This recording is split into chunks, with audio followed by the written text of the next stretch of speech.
de l'homme, par Claude Adrien Helvétius, 1769. Section 2, chapitre 4. Comment l'esprit agit. Toutes les opérations de l'esprit se réduisent à l'observation des ressemblances et des différences, des convenances et des disconvenances que les divers objets ont entre eux et avec nous. La justesse de l'esprit dépend de l'attention plus ou moins grande avec laquelle on fait ces observations. Veux-je connaître les rapports de certains objets entre eux ? Que fais-je ? Je place sous mes yeux, ou rends présent à ma mémoire, plusieurs ou au moins deux de ces objets. Ensuite, je les compare. Mais qu'est-ce que comparer ? C'est observer alternativement et avec intention l'impression différente que font sur moi ces deux objets présents ou absents. Cette observation faite, je juge, c'est-à-dire je rapporte exactement l'impression que j'ai reçue. Ai-je, par exemple, grand intérêt de distinguer entre deux nuances presque imperceptibles de la même couleur, laquelle est la plus foncée ? J'examine longtemps et successivement les morceaux de drap teint de ces deux nuances. Je les compare, c'est-à-dire je les regarde alternativement. Je me rends très attentif à l'impression différente que font sur mon œil les rayons réfléchis de deux échantillons, et je juge enfin que l'un est plus foncé que l'autre, c'est-à-dire je rapporte exactement l'impression que j'ai reçue. Tout autre jugement serait faux. Tout jugement n'est donc que le récit de deux sensations, ou actuellement éprouvées, ou conservées dans ma mémoire. Lorsque j'observe les rapports des deux objets avec moi, je me rends pareillement attentif à l'impression que j'en reçois. Cette impression est agréable ou désagréable. Or, dans l'un ou l'autre cas, qu'est-ce que juger ? C'est-à-dire ce que je sens. Suis-je frappé à la tête ? La douleur est-elle vive ? Le simple récit de la sensation que j'éprouve forme mon jugement. Je n'ajouterai qu'un mot à ce que je viens de dire. C'est qu'à l'égard des jugements portés sur les rapports que les objets ont entre eux ou avec nous, il est une différence qui, peu importante en apparence, mérite cependant d'être remarquée. Lorsqu'il s'agit de juger du rapport des objets entre eux, il faut pour cet effet en avoir au moins deux sous les yeux. Mais si je juge du rapport d'un objet avec moi, il est évident, puisque tout objet peut exciter une sensation, qu'un seul suffit pour produire un jugement. Je conclus de cette observation que toute assertion sur le rapport des objets entre eux suppose comparaison de ces objets. Toute comparaison, une peine, toute peine, un intérêt puissant pour se la donner. Et qu'au contraire, lorsqu'il s'agit du rapport d'un objet avec moi, c'est-à-dire d'une sensation, cette sensation, si elle est vive, devient elle-même l'intérêt puissant qui me force à l'attention. Toute sensation de cette espèce emporte donc toujours avec elle un jugement. Je ne m'arrêterai pas davantage à cette observation et répéterai, d'après ce que j'ai dit ci-dessus, que, dans tous les cas, juger est sentir. Cela posé, toutes les opérations de l'esprit se réduisent à des pures sensations. Pourquoi donc admettre en nous une faculté de juger distincte de la faculté de sentir ? Mais cette opinion est générale, j'en conviens. Elle doit même l'être. L'on s'est dit, je sens et je compare. Il est donc en moi une faculté de juger et de comparer, distincte de la faculté de sentir. Ce raisonnement suffit pour en imposer à la plupart des hommes. Cependant, pour en apercevoir la fausseté, il ne faut qu'attacher une idée nette au mot « comparer ». Ce mot éclairci, on reconnaît qu'il ne désigne aucune opération réelle de l'esprit, que l'opération de comparer, comme je l'ai déjà dit, n'est autre chose que se rendre attentif aux impressions différentes qu'excitent en nous des objets, ou actuellement sous nos yeux, ou présents à notre mémoire, et qu'en conséquence, tout jugement ne peut être que le prononcé des sensations éprouvées. Mais si les jugements, portés d'après la comparaison des objets physiques, ne sont que de pures sensations, en est-il ainsi de toute autre espèce de jugement ? Chapitre 5. Des jugements qui résultent de la comparaison des idées abstraites, collectives, etc. Les mots faiblesse, force, petitesse, grandeur, crime, etc. ne sont représentatifs d'aucune substance, c'est-à-dire d'aucun corps. Comment donc réduire à de pures sensations les jugements résultant de la comparaison de pareils mots ou idées ? Ma réponse, c'est que ces mots ne nous présentant aucune idée, il est impossible, tant qu'on ne les applique point à quelque objet sensible et particulier, qu'on porte sur eux aucun jugement. Les applique-t-on, à dessein ou sans s'en apercevoir, à quelque objet déterminé ? L'application faite, alors le mot de grandeur exprimera un rapport, c'est-à-dire une certaine différence ou ressemblance observée entre des objets présents à nos yeux ou à notre mémoire. Or, le jugement porté sur des idées devenues physiques par cette application ne sera, comme je le répète, que le prononcé des sensations éprouvées. On me demandera peut-être par quel motif les hommes ont inventé et introduit dans le langage de ces expressions, si je l'ose dire, algébriques qui, jusqu'à leur application à des objets sensibles, n'ont aucune signification réelle et ne sont représentatifs d'aucune idée déterminée. Je répondrai que les hommes ont, par ce moyen, cru pouvoir se communiquer plus facilement, plus promptement et même plus clairement leurs idées. C'est la raison pour laquelle ils ont, dans toutes les langues, créé tant des mots adjectifs et substantifs à la fois si vagues et si utiles. Prenons par exemple de ces expressions insignifiantes, celle de ligne, considérée en géométrie indépendamment de sa longueur, largeur et épaisseur. Ce mot, en ce sens, ne rappelle aucune idée à l'esprit. Une pareille ligne n'existe point dans la nature. L'on ne s'en forme point d'idée. Que prétend donc le maître en se servant de cette expression ? Simplement avertir son disciple de porter toute son attention sur le corps considéré comme long et sans égard à ses autres dimensions. Lorsque, pour la facilité du calcul, on substitue dans cette science les lettres A et B à des quantités fixes, ces lettres présentent-elles aucune idée ?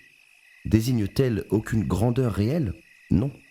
Or, ce qui s'exprime dans la langue algébrique par A et par B s'exprime dans la langue usuelle par les mots faiblesse, force, petitesse, grandeur, etc. Ces mots ne désignent qu'un rapport vague de choses entre elles et ne nous présentent d'idées nettes et réelles qu'au moment où on les applique à un objet déterminé et qu'on compare cet objet à un autre.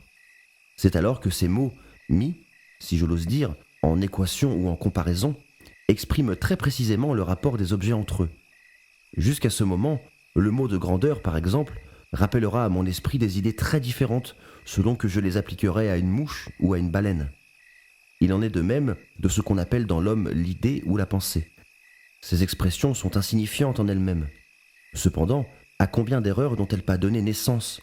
Combien de fois n'a-t-on pas soutenu dans les écoles que la pensée n'appartenant pas à l'étendue et à la matière, il était évident que l'âme était spirituelle ?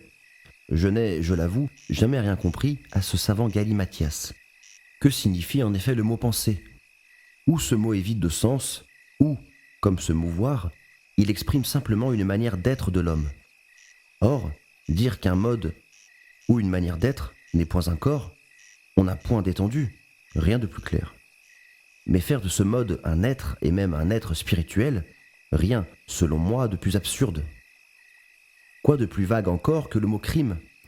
Pour que ce terme collectif rappelle à mon esprit une idée nette et déterminée, il faut que je l'applique à un vol, à un assassinat ou à quelque action pareille. Les hommes n'ont inventé ces sortes de mots que pour se communiquer plus facilement, ou du moins plus promptement leurs idées. Je suppose qu'on crée une société où l'on ne veuille admettre que les honnêtes gens. Pour s'éviter la peine de transcrire le long catalogue de toutes les actions qui doivent en exclure, on dira en un seul mot qu'on en bannit tout homme taché de quelque crime. Mais de quelle idée nette ce mot crime sera-t-il alors représentatif ? D'aucune. Ce mot, uniquement destiné à rappeler au souvenir de cette société les actions nuisibles dont ses membres peuvent se rendre coupables, l'avertit seulement d'inspecter leur conduite. Ce mot, enfin, n'est proprement qu'un son, et une manière plus courte et plus abrégée de réveiller à cet égard l'attention de la société. Aussi, dans la supposition où, forcé de déterminer les peines dues au crime, je dusse m'en former des idées claires et précises, il faudrait alors que je rappelasse successivement à ma mémoire les tableaux des différents forfaits que l'homme peut commettre, que j'examinasse lesquels de ces forfaits sont les plus nuisibles à la société, et que je portasse enfin un jugement qui ne serait, comme je l'ai dit tant de fois, que le prononcé des sensations reçues à la présence des divers tableaux de ces crimes. Toute idée quelconque peut donc, en dernière analyse, se réduire toujours à des faits ou sensations physiques. Ce qui jette quelque obscurité sur les discussions de cette espèce est la signification incertaine et vague d'un certain nombre de mots et la peine qu'il faut quelquefois se donner pour en extraire des idées nettes. Peut-être est-il aussi difficile d'analyser quelques-unes de ces expressions et de les rappeler, si je l'ose dire, à leurs idées constituantes, qu'il est en chimie de décomposer certains corps. Qu'on emploie cependant à cette décomposition la méthode et l'attention nécessaires, l'on est sûr du succès. Ce que j'ai dit suffit pour convaincre le lecteur éclairé que toute idée et tout jugement peut se ramener à une sensation. Il serait donc inutile, pour expliquer les différentes opérations de l'esprit, d'admettre en nous une faculté de juger et de comparer, distincte de la faculté de sentir. Mais quel est, dira-t-on, le principe ou motif qui nous fait comparer les objets entre eux et qui nous doue de l'attention nécessaire pour en observer les rapports? L'intérêt, qui est pareillement, comme je vais le montrer, un effet de la sensibilité physique. Chapitre 6. Point d'intérêt, point de comparaison des objets entre eux. Toute comparaison des objets entre eux suppose attention. Toute attention suppose peine, et toute peine un motif pour cela donner. S'il était un homme sans désir, et qu'un tel homme pût exister, il ne comparerait point les corps entre eux, il ne prononcerait aucun jugement. Mais dans cette supposition, il pourrait encore juger l'impression immédiate des objets sur lui. Oui, lorsque cette impression serait forte. Sa force devenue un motif d'attention emporterait avec elle un jugement. Il n'en serait pas de même si cette sensation était faible. Il n'aurait alors ni conscience, ni souvenir des jugements qu'elle aurait occasionnés. Un homme est environné d'une infinité d'objets. Il est nécessairement affecté d'une infinité de sensations. Il porte donc une infinité de jugements, mais il les porte à son insu. Pourquoi ? C'est que la nature de ces jugements suit celle de ses sensations. Ne font-elles sur lui qu'une trace légère, effacée aussitôt que sentie ? Les jugements portés sur ces sortes de sensations sont de la même espèce. Il n'en a point de conscience. Il n'est point d'homme en effet qui, sans s'en apercevoir, ne fasse tous les jours une infinité de raisonnements dont il n'a pas de conscience. Je prends pour exemple ceux qui précèdent presque tous les mouvements rapides de notre corps. Lorsque dans un ballet, Vestris fait plutôt une cabriole qu'un entrechat. Lorsque dans la salle d'armes, Mottet tire plutôt la tierce que la carte. Il faut, s'il n'est point d'effet sans cause, que Vestris et Mottet y soient déterminés par un raisonnement trop rapide pour être, si je l'ose dire, aperçus. Tel est celui que je fais lorsque j'oppose ma main au corps prêt à frapper mon œil. Il se réduit à peu près à ceci. L'expérience m'apprend que ma main résiste sans douleur au choc d'un corps qui me priverait de la vue. Mes yeux, d'ailleurs, me sont plus chers que ma main. Je dois donc exposer ma main pour sauver mes yeux. Il n'est personne qui ne fasse en pareil cas le même raisonnement. Mais ce raisonnement d'habitude n'est pas cette raison si rapide qu'on a plutôt mis la main devant les yeux, qu'on ne s'est aperçu et de l'action et du raisonnement dont cette action est l'effet. Or, que de sensations de la nature de ces raisonnements habituels, que de sensations faibles qui, ne fixant point notre attention, ne peuvent produire en nous ni conscience ni souvenir. Il est des moments où les plus fortes sont, pour ainsi dire, nulles. Je me bats, je suis blessé. Je poursuis le combat et ne m'aperçois pas de ma blessure. Pourquoi ? C'est que l'amour de ma conservation, la colère, le mouvement donné à mon sang, me rendent insensible au coup qui, dans tout autre moment, eût fixé toute mon attention. Il est au contraire des moments où j'ai conscience des sensations les plus légères. C'est lorsque des passions telles que la crainte, l'amour de la gloire, l'avarice, l'envie, etc., concentrent tout notre esprit sur un objet. Suis-je conjuré ? Il n'est point de geste, de regard qui échappe à l'œil inquiet et soupçonneux de mes complices. Suis-je peintre ? Tout effet singulier de lumière me frappe. Suis-je joaillier ? Il n'est point de tache dans un diamant que je n'aperçoive. Suis-je envieux ? Il n'est point de défaut dans un grand homme que mon œil perçant ne découvre. Au reste, ces mêmes passions qui concentrent toute mon attention sur certains objets me rendent, à cet égard, susceptible des sensations les plus fines, m'endurcissent aussi contre toute autre espèce de sensation.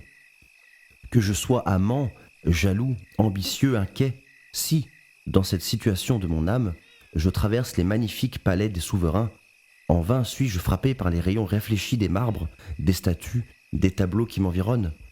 Il faut, pour réveiller mon attention, qu'un objet inconnu, nouveau et tout à coup offert à mes yeux, fasse sur moi une impression vive. Faute de cette impression, je marche sans voir, sans entendre et sans connaissance des sensations que j'éprouve. Au contraire, si, dans le calme des désirs, je parcours ces mêmes palais, sensible alors à toutes les beautés dont l'art et la nature les embellissent, mon âme, ouverte à toutes les impressions, se partagera entre toutes celles qu'elle reçoit. Je ne serai pas, à la vérité, doués comme l'amant et l'ambitieux de cette vue aiguë et perçante qu'ils portent sur tout ce qui les intéresse, je n'apercevrai point, comme eux, ce qui n'est, pour ainsi dire, visible qu'aux yeux des passions. Je serai moins finement, mais plus généralement sensible. Qu'un homme du monde et qu'un botaniste se promènent le long d'un canal ombragé de chênes antiques et bordé d'arbustes et de fleurs odorantes, le premier, uniquement frappé de la limpidité des eaux, de la vétusté des chênes, de la variété des arbustes, de l'odeur suave des fleurs, n'aura pas les yeux du botaniste pour observer les ressemblances et les différences qu'ont entre eux ces fleurs et ces arbustes. Sans intérêt pour les remarquer, il sera sans attention pour les apercevoir. Il recevra des sensations, il portera des jugements et n'en aura point de connaissance. C'est le botaniste, jaloux de la réputation, le botaniste scrupuleux, observateur de ces fleurs et de ces arbustes divers, qui seul peut se rendre attentif aux différentes sensations qu'il en éprouve et aux divers jugements qu'il en porte. Au reste, si la connaissance ou la non-connaissance de telles impressions ne change point leur nature, il est donc vrai, comme je l'ai dit plus haut, que toutes nos sensations emportent avec elles un jugement dont l'existence ignorée, lorsqu'elles n'ont pas fixé notre attention, n'en est cependant pas moins réelle. Il résulte de ce chapitre que tous les jugements occasionnés par la comparaison des objets entre eux supposent en nous intérêt de les comparer. Or, cet intérêt, nécessairement fondé sur l'amour de notre bonheur, ne peut être que l'effet de la sensibilité physique, puisque toutes nos peines et nos plaisirs y prennent leur source. Cette question examinée, j'en conclurai que la douleur et le plaisir physique sont le principe ignoré de toutes les actions des hommes.